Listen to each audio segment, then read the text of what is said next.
கடன் வாங்குவது நல்லதா கெட்டதா? இந்தியாவிலேயே கடனை பற்றி பல தவறான புரிதல் இருக்குது. கடன் வாங்காமல் வாழ்வது தான் சிறந்த வாழ்க்கை அப்படின்னு ஒரு விஷயம் இருக்குது. ஆனால் அப்படி ஒரு வாழ்க்கை யாருக்குமே அமைவதில்லை. பலருக்குமே கடன் தான் வாழ்க்கை. அதே சமயம் சிலர் கடன் வாங்காமல் இருக்கிறதுக்கு பல வாய்ப்புகளை ஏற்கிறதுக்கும் தயாராக இருக்கிறாங்க. வாய்ப்பை ஏற்கிறதும் இந்த ஆப்பர்ச்சுனிட்டி லாஸ்ட் இந்த ஒரு விஷயம் தொழிலதிபர்களை பிஸ்னஸ் செய்கிறவங்களுக்கு மட்டும் இல்லைங்க, தனிநபர்களுக்கும் பொருந்தக்கூடிய ஒரு விஷயம்தான். சில சமயங்களில் ஈஸியாக கிடைக்கிற வாய்ப்பை தலைகே நின்னாலும் திரும்ப பெற முடியாது. ஆனால் சில சமயம் இழந்த வாய்ப்பை கிடைக்க சாத்தியம் அதிகமாக இருக்குது. அதனால் கடன் வாங்க வேண்டாம் அப்படின்னு நினைக்கிறது முழுசாக சரியான விஷயம் கிடையாது.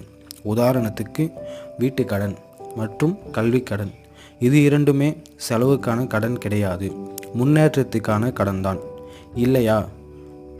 இதை நம்ம புரிஞ்சிக்க கற்றுக்கணும். 18 வயசு இருக்கக்கூடிய ஒரு மாணவனுக்கு, அதாவது ஒரு ஸ்டூடெண்ட்டுக்கு ஓரளவுக்கு ஒரு நல்ல காலேஜில் இடம் கிடைக்கலாம். ஆனால் கடன் வாங்கக்கூடாது ஒரு கொள்கையோட அவன் அந்த காலேஜ் படிப்பை தேர்ந்தெடுக்காமல் போகிறான். ஏந்த வாய்ப்பை ஒருபோதுமே திரும்ப பெற முடியாது. படிக்காமல் தொழில் செய்யலாம், நிறைய பணம் சம்பாதிக்கலாம், இதை மறுக்கிறது கிடையாது. ஆனாலுமே அதெல்லாம் எல்லாருக்குமே சாத்தியம் இல்லை. கொஞ்சம் பேருக்கு மட்டுமே இதெல்லாம் நடக்கும், பலருக்குமே நடக்காது. ஆனால் படித்து முடித்த பிறகு வேலை கிடைக்கும். அந்த வேலையில் புதிய வாய்ப்புகளை உருவாக்கும் ஒரு மிகப்பெரிய வாழ்க்கை இருக்க முடியும். அதே மாதிரி ஒரு பெரிய நிறுவனத்துடைய நிறுவனர் குறிப்பிட்ட அளவுக்கு அந்த நிறுவனம் வளர வரைக்கும் வீடு வாங்கலை, கிடைச்ச பணத்தை திரும்ப தொழிலில் தான் முதலீடு செய்கிறாரு, அவருடைய தொழிலையும் வளர்க்கிறாரு. இன்னொரு தொழிலதிபர் சொந்த தொழில் தொடங்கணும் ஆசை இருக்காதவங்க வீடு வாங்கிறத பற்றி எந்த திட்டமும் போட வேண்டாம். வீட்டுக்கடன் நம்முடைய ஒட்டுமொத்த வாழ்க்கை சுழற்சியும் மொத்தமாக மாற்றிடும் சொல்கிறாரு. ஆனால் மேலே சொன்ன 2 பேருமே தொழிலில் இருக்கிறவங்க தான். அதோட தொழில் தொடங்க நினைக்கிறவங்க மட்டுமே இது அவங்களுக்கு பொருந்தும். இப்போது செய்கிற வேலையில் இருக்கிற சிக்கல் என்னன்னா, நிலையற்ற தன்மை இருக்குது, பிடிக்காமல் இருக்குது. இதனால் மட்டும்தான் இந்த மாதிரி விஷயம் நடக்கும். தொழில் தொடங்கணுமே அப்படின்னு ஏற்கனவே குடும்பத்துக்காக வாங்கின கடன் நிறைய இருக்குது, வேறு சில பொறுப்புகளும் கூடவே இருக்கும். இதுக்காக வீடு வாங்கலாம் அப்படின்னு ஒத்துக்கலாம். ஆனால் நல்ல சம்பளத்தில் இருந்துக்கிட்டு எந்த விதமான பெரிய பொறுப்புகளிலும் இல்லாதவங்க கூட வீடு வாங்குவதை பற்றி எந்த திட்டமும் போடுவது கிடையாது. வீடு வாங்குறது அப்படின்னா ஏதோ சொத்தை உருவாக்குவது மட்டும் இல்லைங்க. கிடைக்கக்கூடிய சம்பளத்தை சரியான செலவு செய்ய வீடு உதவியாக இருக்கும். டெபாசிட்டுகளுக்கும் வட்டி விதத்துக்கும் குறைஞ்ச மாதிரி வீட்டு கடன்களுக்கும் வட்டி விதமும் குறைஞ்சிருக்கும். சில வருடங்களுக்கு முன்னாடி இரட்டை இலக்கத்தில் வீட்டு கடன் வட்டி சதவீதம் இருந்துச்சு. ஆனால் இப்போ குறைஞ்சபட்சம் வட்டி விகிதம் 6.5 பைசா வரைக்கும் மாறிவிட்டது. முக்கியமாக தனியார் மற்றும் பொதுத்துறை வங்கியிலேயோ வீட்டு கடனுக்கான வட்டி விகிதம் 7% தான் இருக்கும்.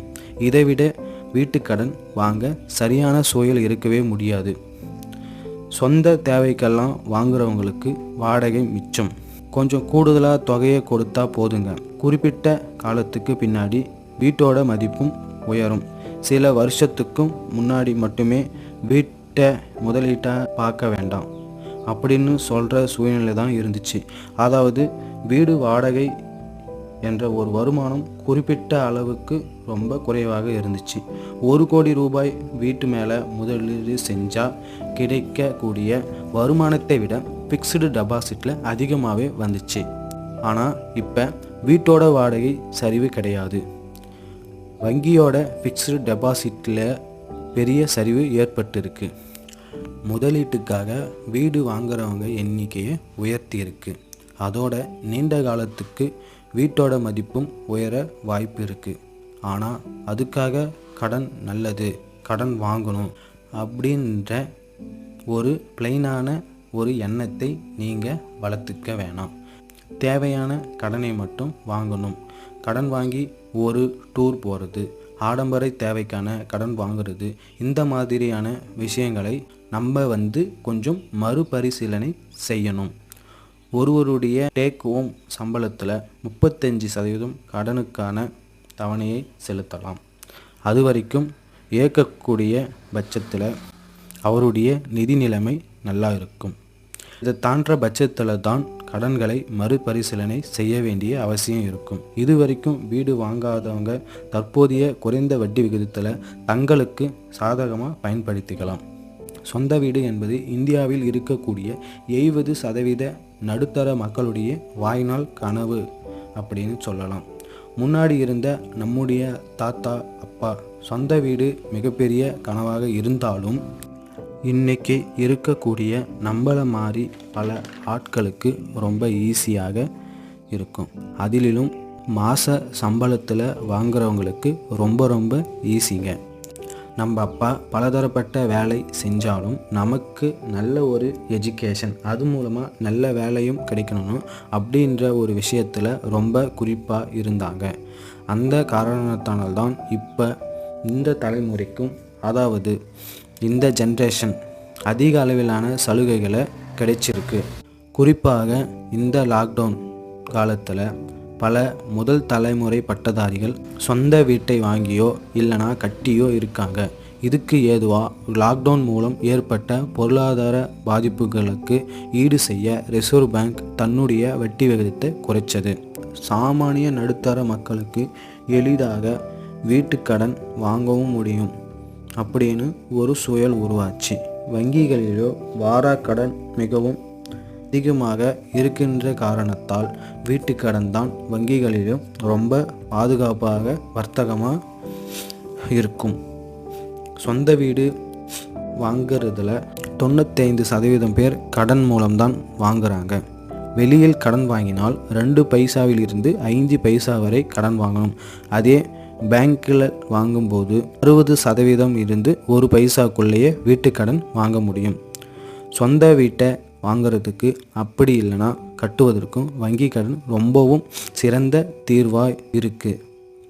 இது தெளிவாக இருக்கக்கூடிய நிலையில் கடன் மூலம் வீடு வாங்குவது சரியா இல்லையான்னு சில முக்கிய காரணங்களும் தேவைகளையும் வச்சு ஈஸியாக கணக்கீடு செய்ய முடியும்.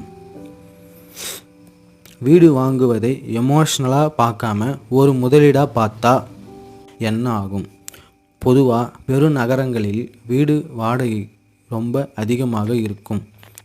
குறைவாக வீட்டு வாடகை இருக்கக்கூடிய வீடு ரொம்ப தொலைவான புறநகர் பகுதியிலோ அப்படி இருக்கக்கூடிய பட்சத்தில் வீட்டு வாடகை, பயண செலவு, பயண நேரம் இதை எல்லாத்தையும் கருத்தில் வச்சுக்கிட்டு சொந்த வீடு வாங்க நாம் முயற்சி செய்ய வேண்டும். உதாரணத்துக்கு ஒரு கணக்கை பார்க்கலாம்.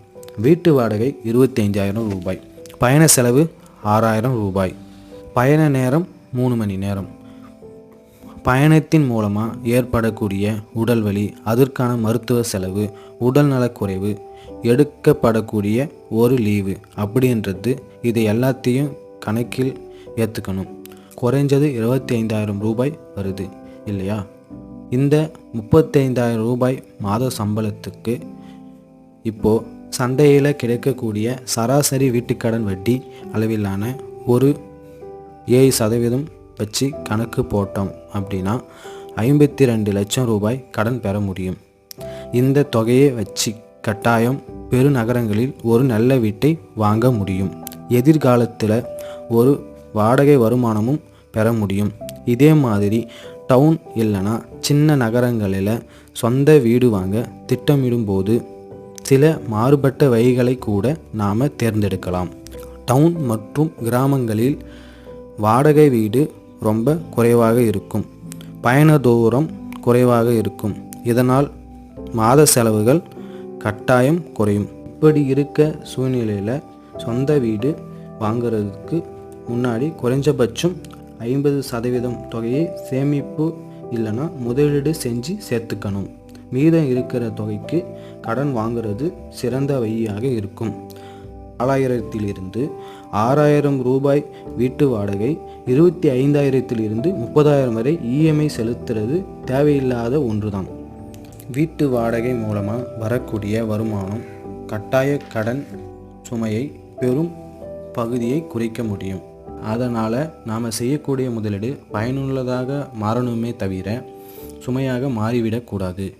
அந்த வகையில் ஏற்கனவே சொன்ன மாதிரி சொந்த வீட்டை ஒரு முதலீடாக பார்த்தா எப்படியும் நமக்கு லாபம் கிடைக்கும்.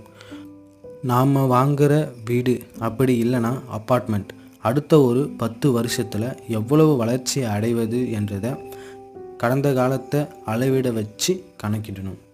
இது சரியாக யோசித்தாலே நம்முடைய சொந்த வீடு பெரிய சொத்தாக மாறும். ஓகே, இந்த மாதிரியான அடுத்தடுத்த வீடியோக்களை நம்ம சேனலில் நீங்கள் கண்டினியூவாக பார்க்கலாம். மறக்காமல் நம்மளுடைய சேனலை சப்ஸ்கிரைப் பண்ணிவிடுங்க. அப்புறம் உங்களுடைய கருத்துக்களை கமெண்ட் பாக்ஸில் கமெண்ட் பண்ணுங்கள்.